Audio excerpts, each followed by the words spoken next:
Welcome, ladies and gentlemen, to Season 2, Episode 5.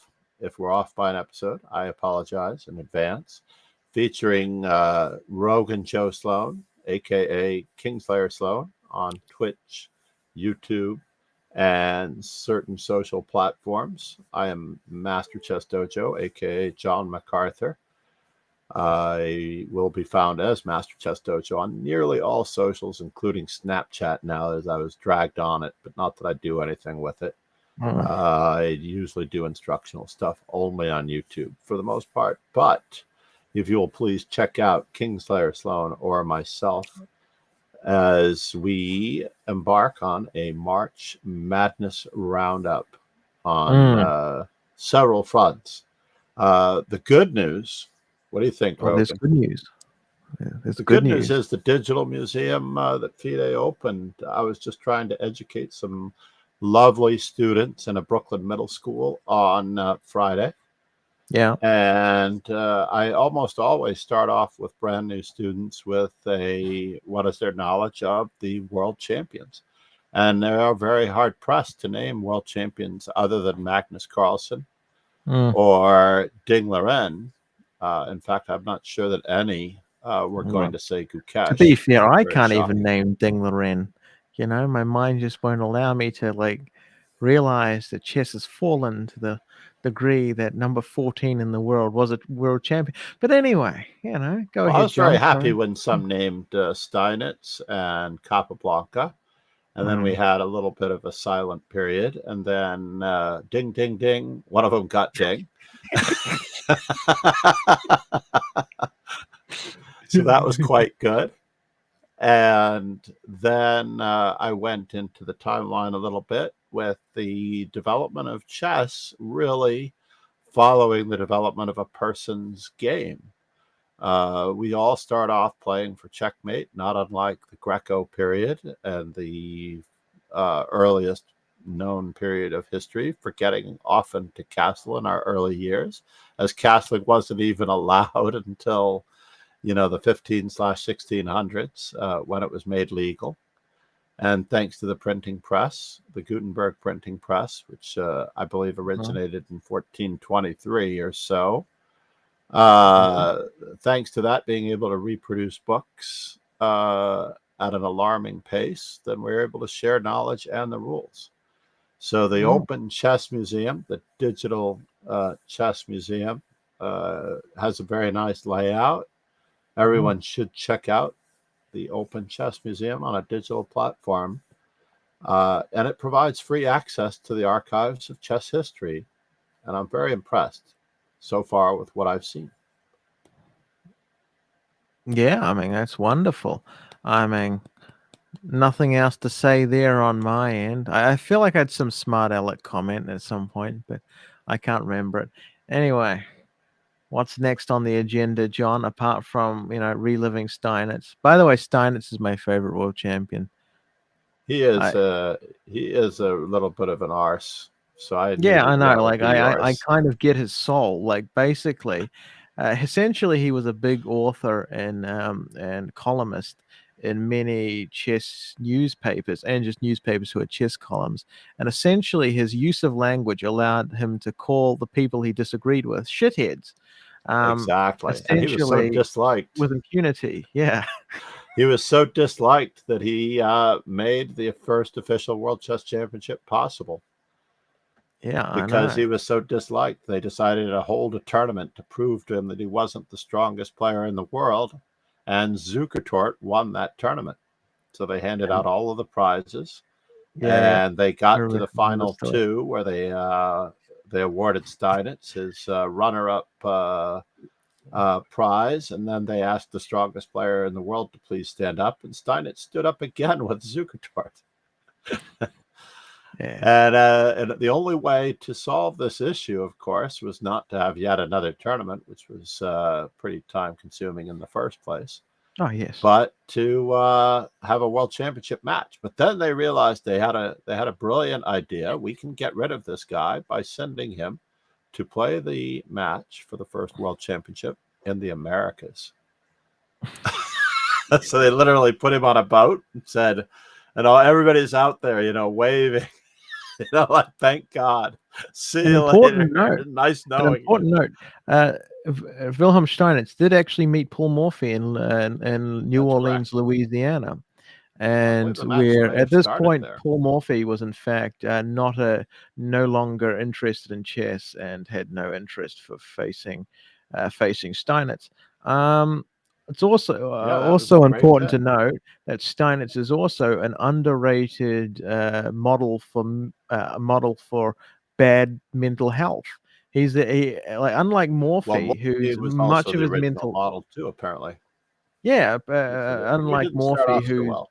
large amount of Morphy's mental health problems are largely overstated and or rumored, or just salacious rumors, whereas Steinitz actually had some serious recorded and very well Yeah, documented mental health problems.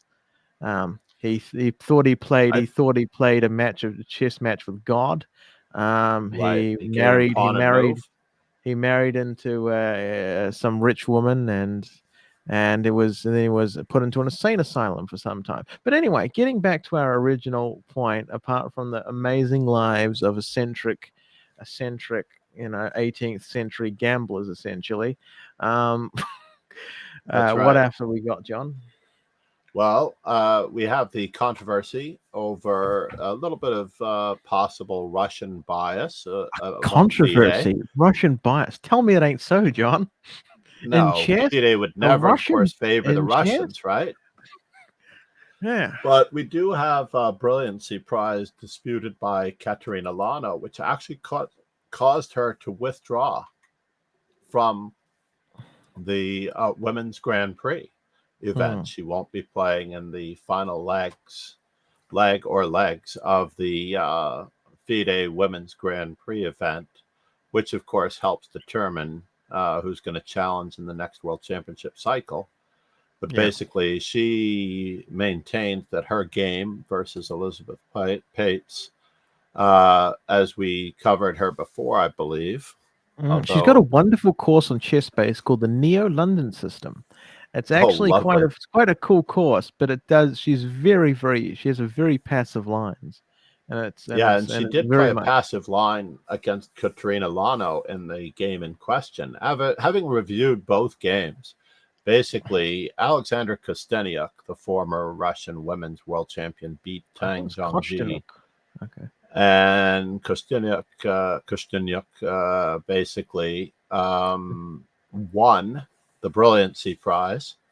Both were very error-filled games, but it looks to me as though, despite all of the question marks, Tang Zhongyi made a brilliant attempt. If anyone was going to try to uh, vie for this prize, had Tang Zhongyi converted her attack instead of having it flame out, rather unfortunately, I think Tang Zhongji would have been awarded the Brilliancy Prize. This actually did happen to me many, many years ago, as I was informed during my game that the Brilliancy Prize had already been awarded to my game. And I was like, but I'm not finished yet.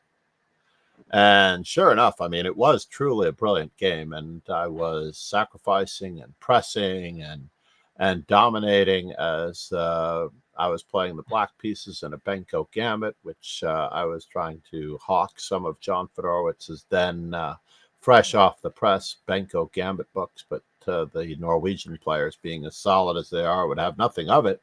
So I represented the Benko the best possible way, and I was pounding my opponent. I earned the Brilliancy Prize before the game is over. I make a few questionable moves toward the end and then lose the game, and my opponent goes to the podium and accepts Mm, the prize for the most brilliant game for all of my moves that he had been awarded the prize for. isn't And that when fun, I John? see this game, I see the same thing. I actually see Tang Zhongji wailing away at Alexander Kosteniuk, and then she survives the attack and wins the game. Now, she, of course, plays, it was an early H4 Grunfeld, a little bit of a hacker, like no respect type variation. Hmm. And the game between Katerina Lano and Elizabeth Pates was a Queen's Gambit decline with an early H6.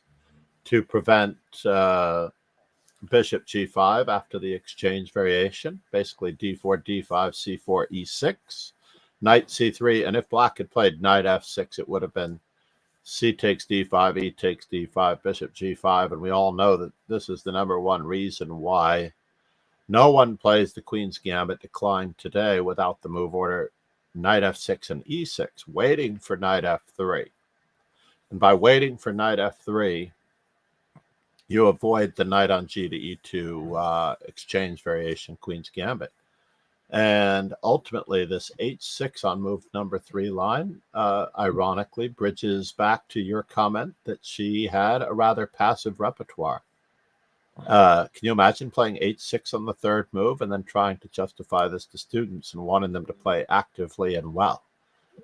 It's a little questionable. Needless to say, despite the question marks, Katerina Lano pounded away at her opponent with several very cool intermezzos and an attack that was ultimately culminated in her win, despite whatever question marks along the way and the variety of sacrifices and surprising moves that she made.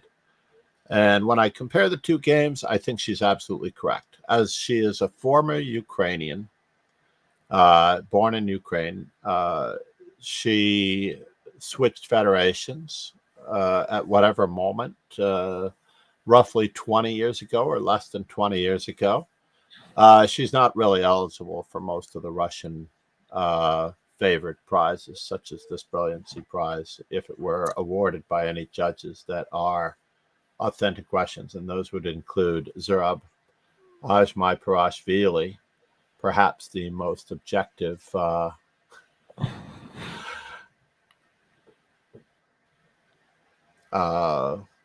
judge you could ask for, right? Now, interestingly enough, Peter Heine-Nielsen, I mean, he's not exactly the window of objectivity, is he? No, but usually he's very anti-Sutovsky and anti. He's anti everyone. But he believes that Lano should already be banned because she was playing in the anti-Ukraine spokesperson Sergei Karyakin's events during the FIDE sanction. Right. So I mean, she should probably already have been banned, according to him. But I don't necessarily see a ready opinion from him on this particular issue.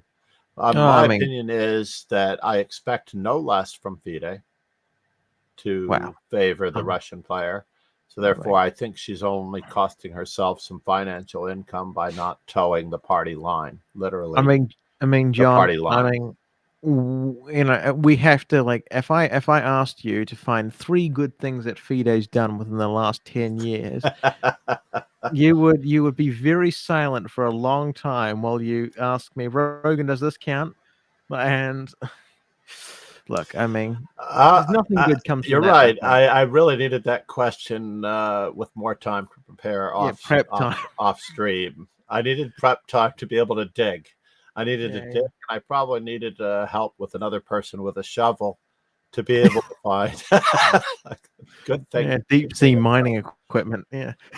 Maybe some deep sea mining equipment. One of those submersibles for the black depths. But honestly, yeah, it's unfortunate that Katerina Lano was overlooked in this Brilliancy Prize, as I have been the victim of the same exact thing by accident.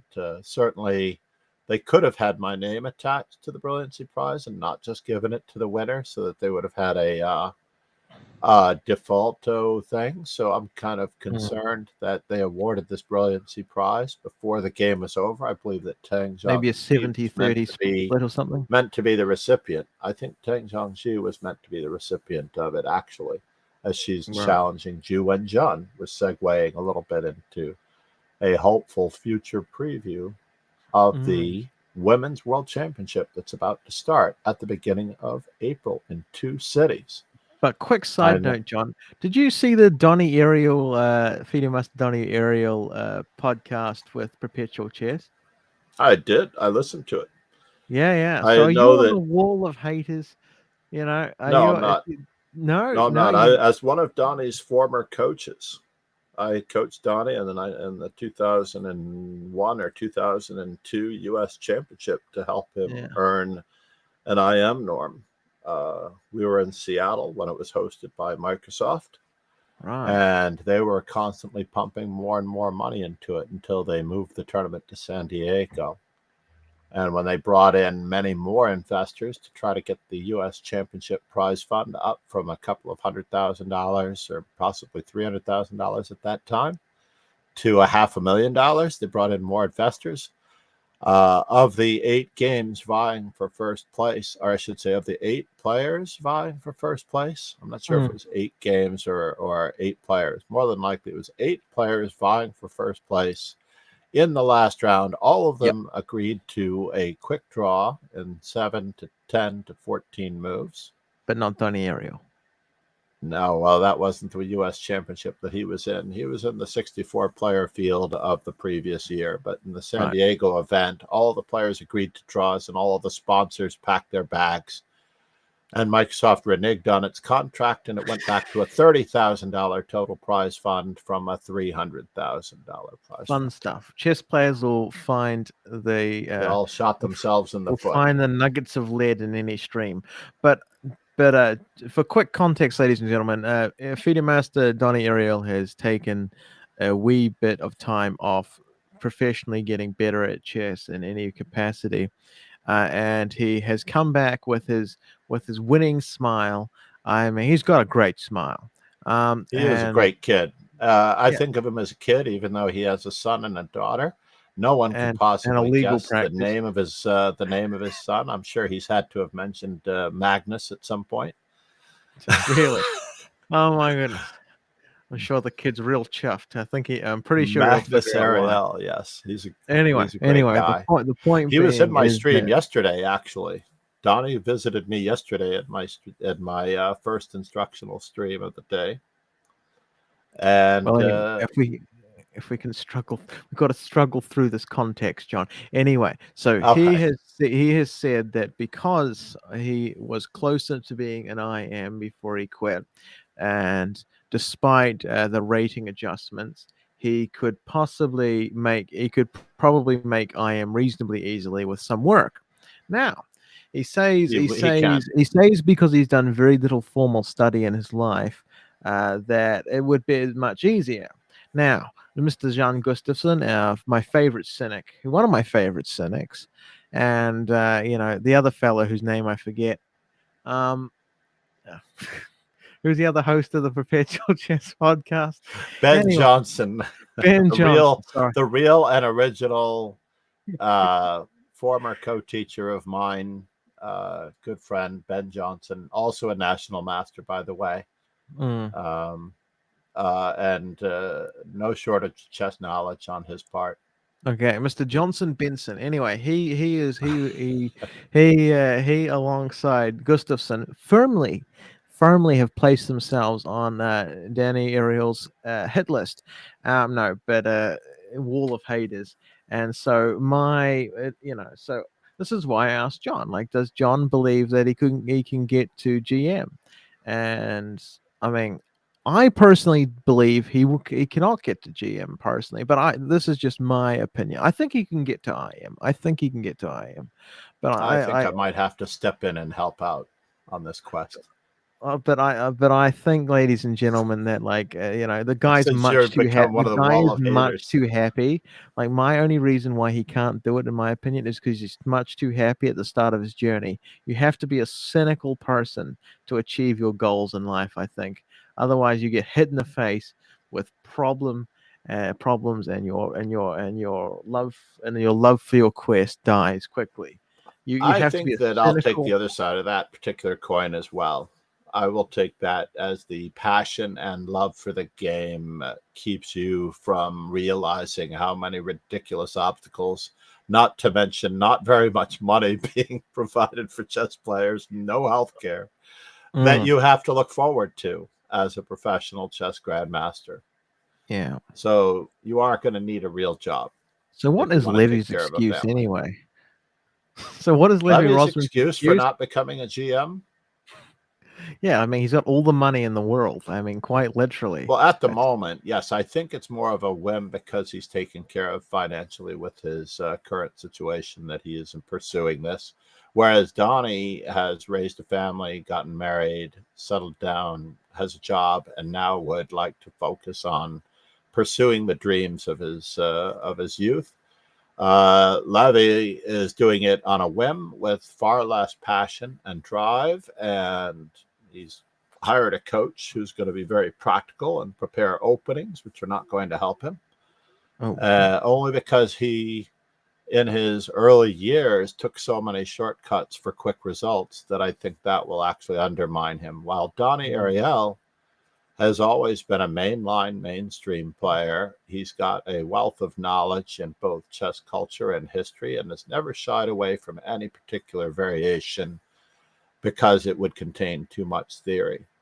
I think I told the story in a previous podcast where Levy has a position on stream from a Sicilian where it has become full blown very good for him. He's got a great position, all these attacking chances. And he announces to the streaming audience that, oh no, somehow I found myself in an open Sicilian as white. I don't like this position. This is terrible. And I'm yeah. like, no, you have a beautiful position and you have Mm. all the opportunities in the world to crush your opponent. Why should you be concerned that it's an open Sicilian or a closed Sicilian? We're like 25 moves in.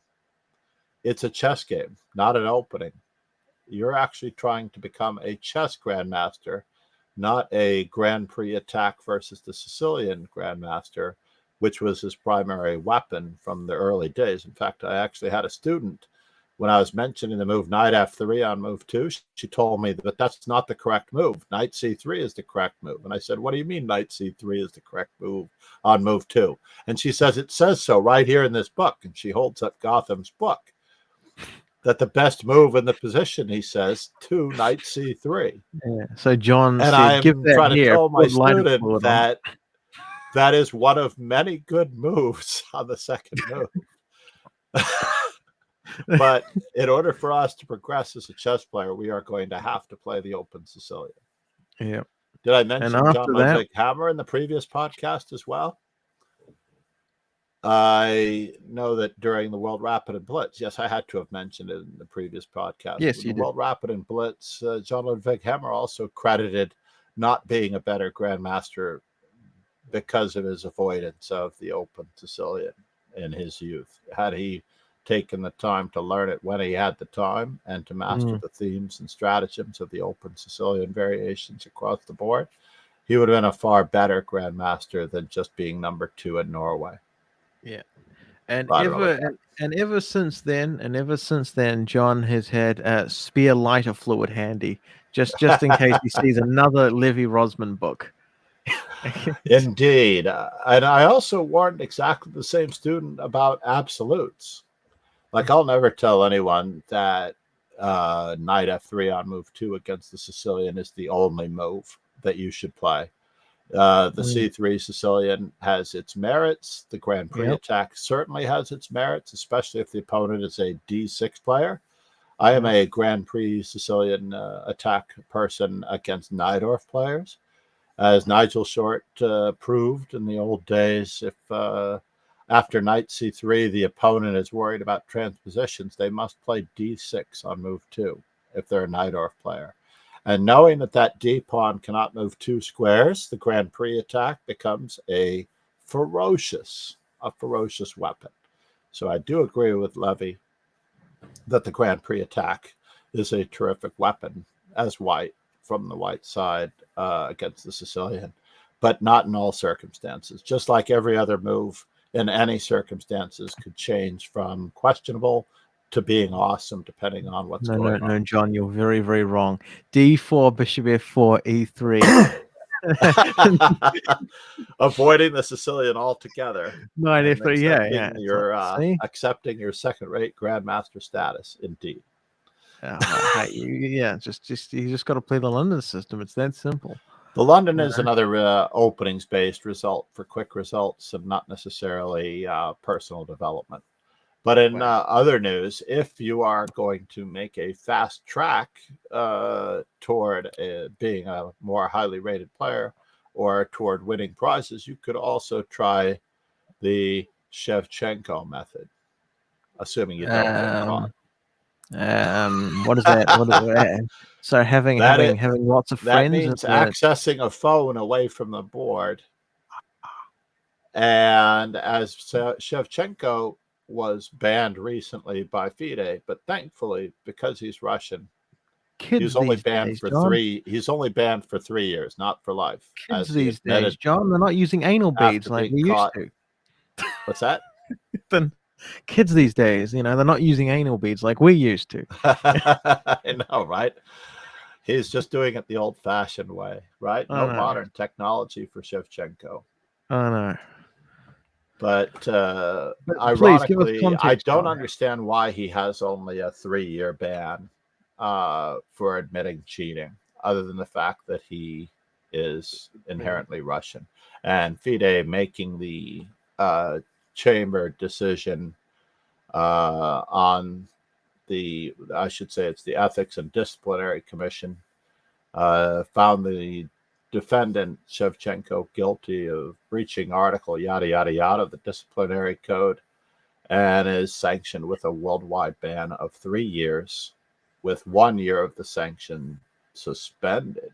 So it might only be banned for 2 years because they have to get him right back in there.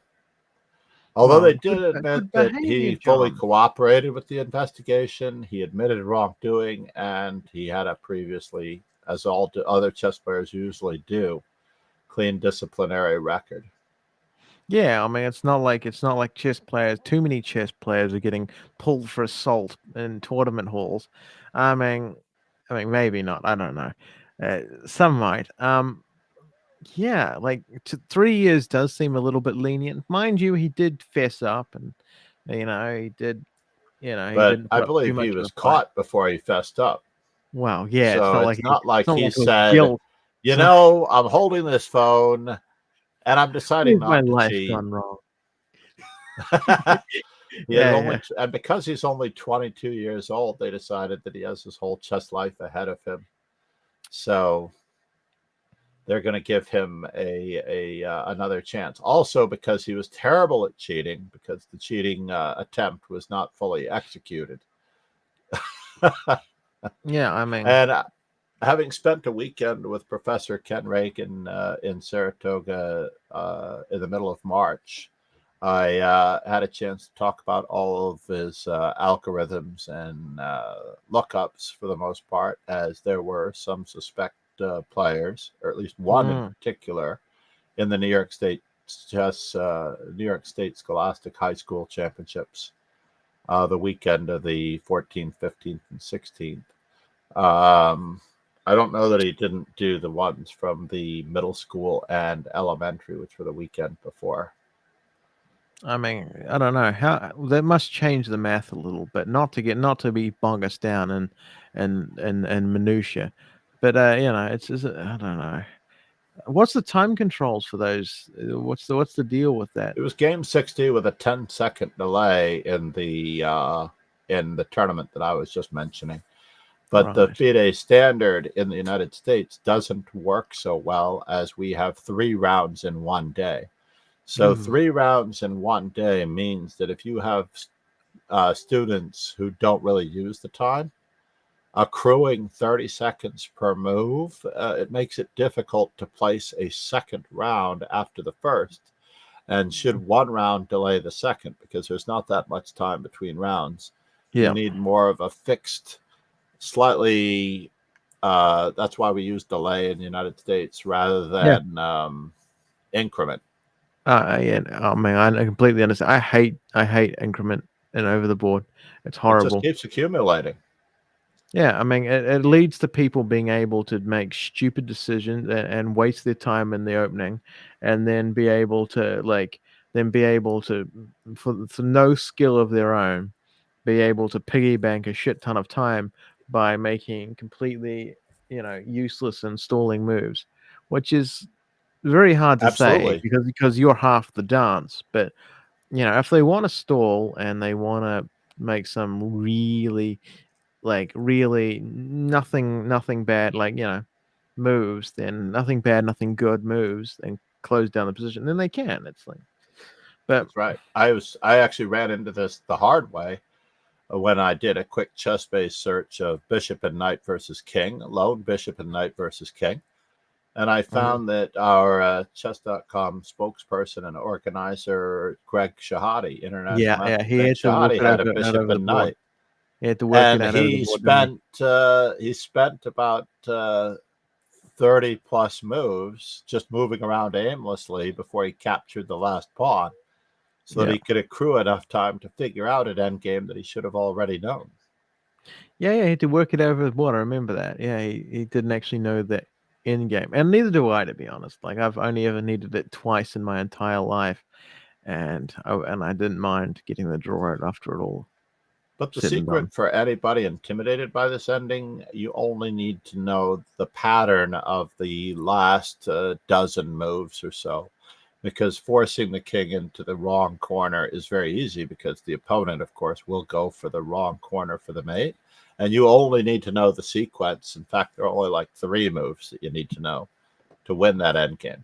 And I would say that even the tutorial on Lee Chess, I'm not sure if I've checked the tutorial, which I will after this, on chess.com for mating with bishop and knight, uses the computer finish and not the logical human finish that I learned when I was young, Mm, unfortunately.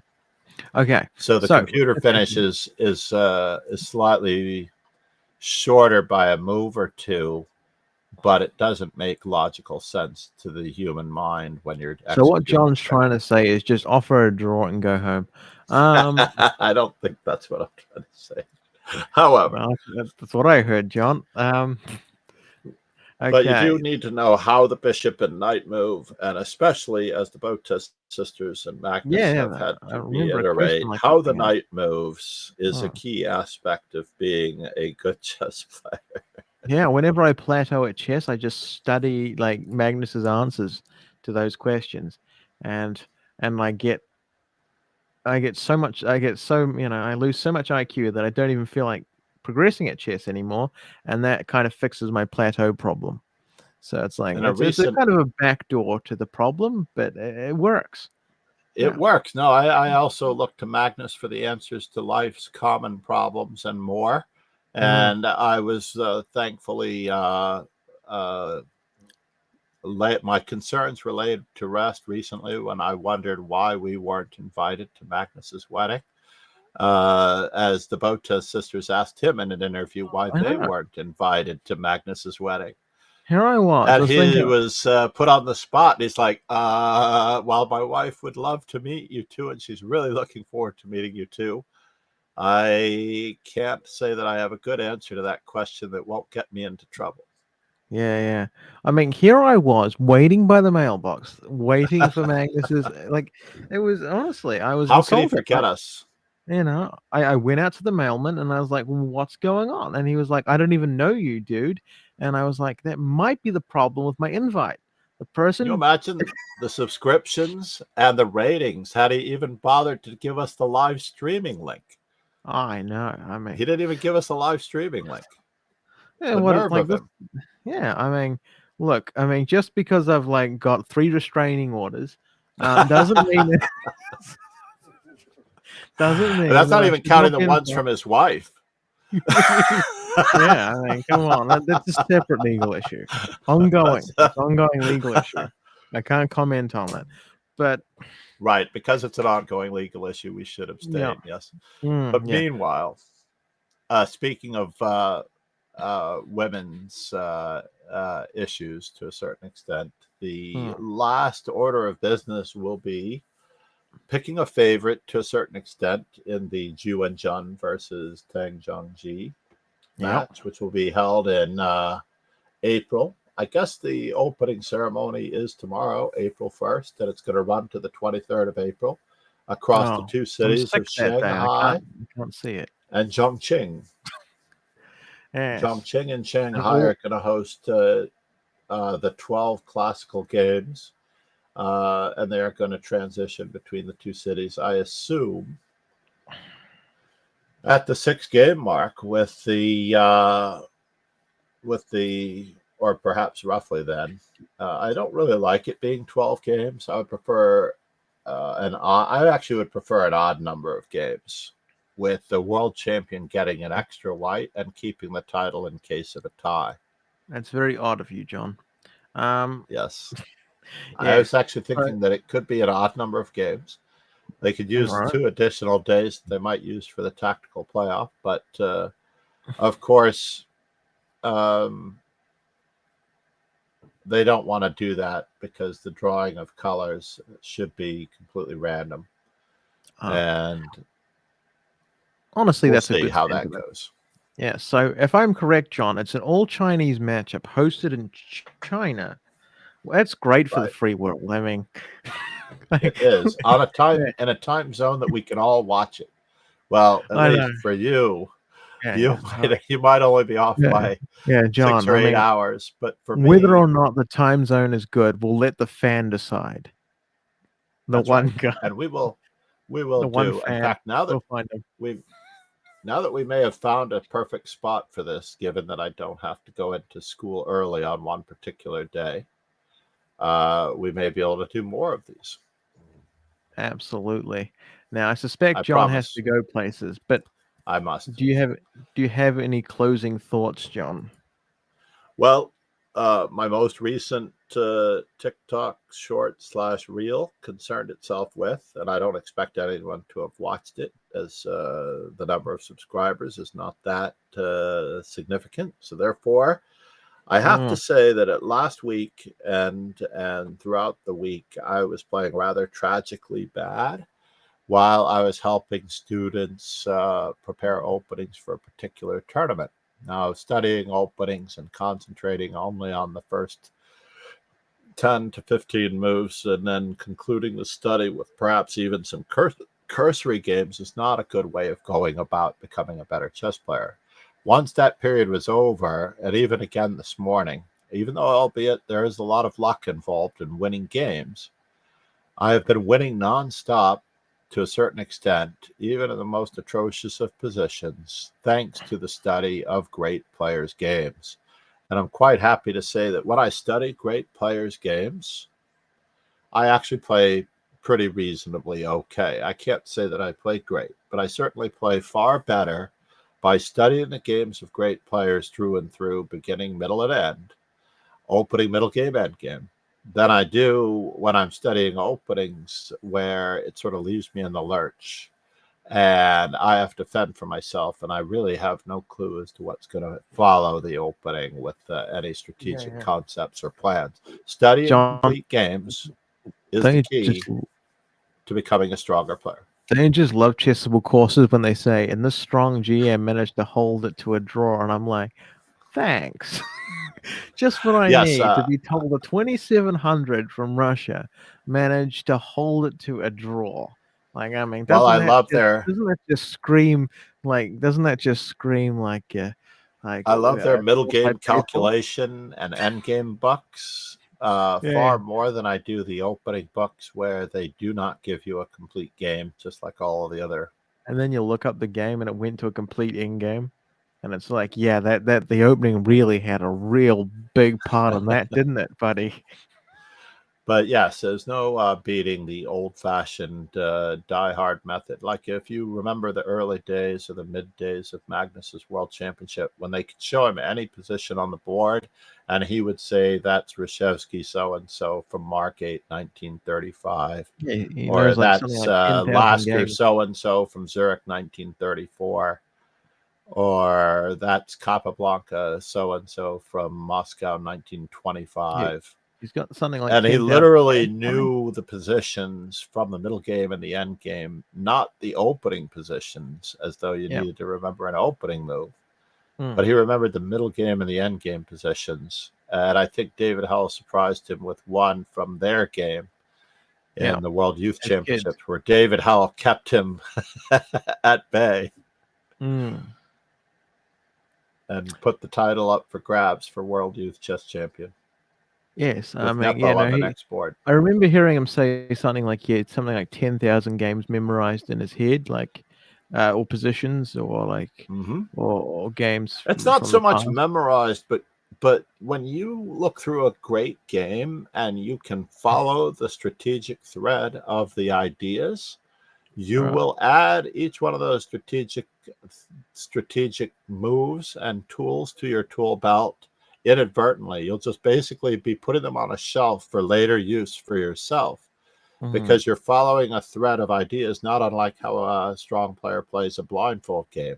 They don't Mm. necessarily need to remember every move for move, although that is part of the course and it helps. But Yeah. they actually know the idea behind the move, the idea that brought this move about, etc., and they You follow get a this sense of thread of continuity. ideas, the continuity of the game, so that way when they see the position, they recall and or see the idea, And that's they what's missing remember in the tactics player. training as well. Yeah. Yeah, they remember the player that created the idea. And I even Yeah. saw one yesterday.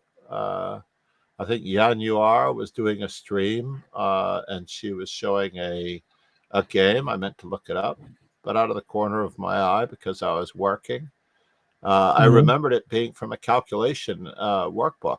One of Agard's probably Grandmaster preparation or something else. Yet it was basically that position, and she was struggling with it just as much as I did, and she was going over the real game from beginning to end. But needless to say, as I'm running short on time, I hope to I see know. everyone in our streams, whether it Mostly John. be Kingslayer Slow Yeah. Sadly, I'm a whole lot less personable when I'm with other people.